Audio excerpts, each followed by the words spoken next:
সেইদিনা আৰু জমনি এটা হ'ল শ্বেয়াৰ কৰিব বিচাৰিছোঁ সকলোকে আমাৰ সন্তোষ গ্ৰুপৰ ইয়াত সকলোৱে জানে ইয়াত পোকৰ ধৰা ছিষ্টেম নাই আমি য'ত আছিলোঁ গাঁওখনত আছিলোঁ আমি নিজনিৰ পৰা 1 ঘণ্টাৰ ৰাস্তা গাঁৱৰ ভিতৰত মানুহ নাই একেবাৰে কম 4টামান কটেজ আছে আমাৰ গাইডৰ এটা কটেজ আছে তাত ধুনীয়া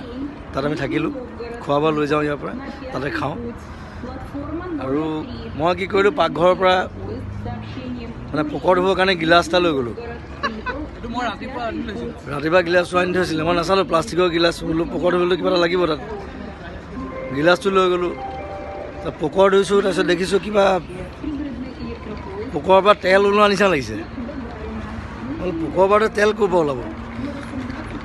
পিছত গম পালোঁ সেইটো আমাৰ শ্ৰমিকে মানে অমলেট বনাবৰ কাৰণে বাটাৰ আনি থৈছিলে গিলাচটোত বাটাৰ আছিলে মই নাজানো চব ৰাছিয়ালৈ আহি মানে প্ৰথমবাৰ বাটাৰেদি পোকৰ ধুইছোঁ মই সেইটো এক্সপিৰিয়েঞ্চ মই কেতিয়াও নাপাওঁ সন্তোষ এক্সপিৰিয়েঞ্চ উইথ বাটাৰ পোকৰ